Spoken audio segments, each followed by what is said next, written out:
वेळ झाला, या ठिकाणी वेळ न घालवता मी माननीय यजमानांना विनंती करतो की सर्व कार्यकर्त्यांना इथल्या पदाधिकाऱ्यांना आपण मार्गदर्शन करावं.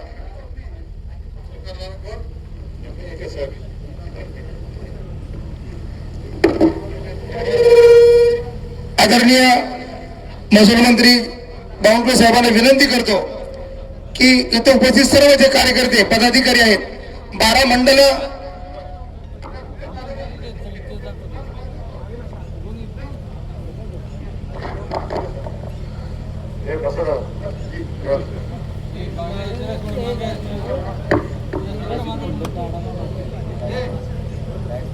आज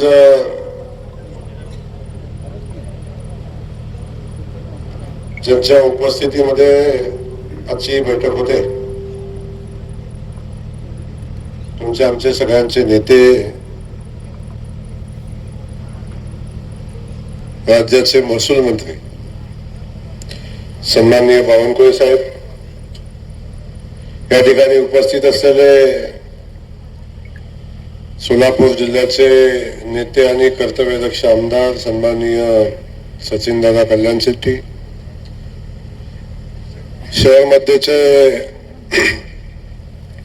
युवा आमदार माझे मित्र सन्माननीय देवेंद्रजी कोटे, या तालुक्याचे नेते, मतदारसंघाचे नेते, जिल्ह्याचे आमचे मार्गदर्शक सन्माननीय राजन मालक, आज या ठिकाणी उपस्थित असलेले सन्माननीय विधान परिषदेचे आमदार विक्रांतजी पाटील,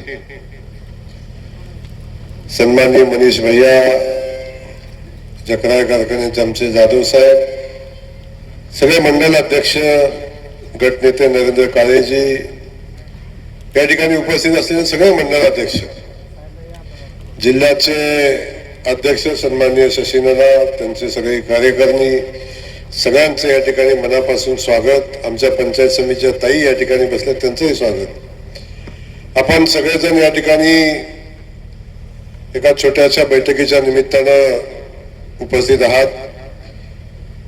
खूप उशीर झालेला आहे. आपल्या सगळ्यांना बावनकुळे साहेबांना ऐकायचंय, त्यामुळे मी अधिकच बोलणार तर आपलं या ठिकाणी मनापासून स्वागत करतो.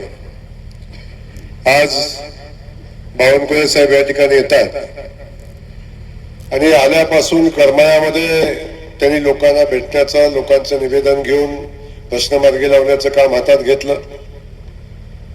तिथून सोलापूरमध्ये आले. सोलापूरमध्ये आल्यानंतर त्यांनी सोलापूरच्या अनेक प्रश्न मार्गी लावण्याच्या सूचना अधिकाऱ्यांना दिल्या आणि आज आपल्या सगळ्यांना भेटायला आले.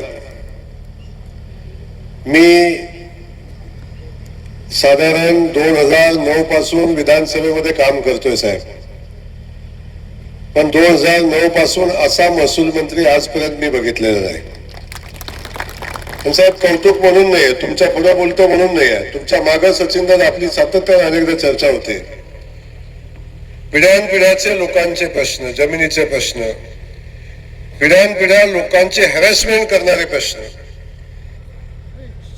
ज्या प्रश्नांना कधी न्याय मिळेल अशा पद्धतीची भूमिका लोकांना कधी वाटली नव्हती, असे प्रश्न गुंठेवारीपासून येणेपासूनचे सगळे प्रश्न. आज सोलापूरचा आपण गुंठेवारीचा B1 B2 चा प्रश्न असेल, ग्रामीण भागातले सगळे जमिनीचे विषय असतील, हे सगळे विषय हातामध्ये घेऊन खऱ्या अर्थानं या राज्यातल्या नागरिक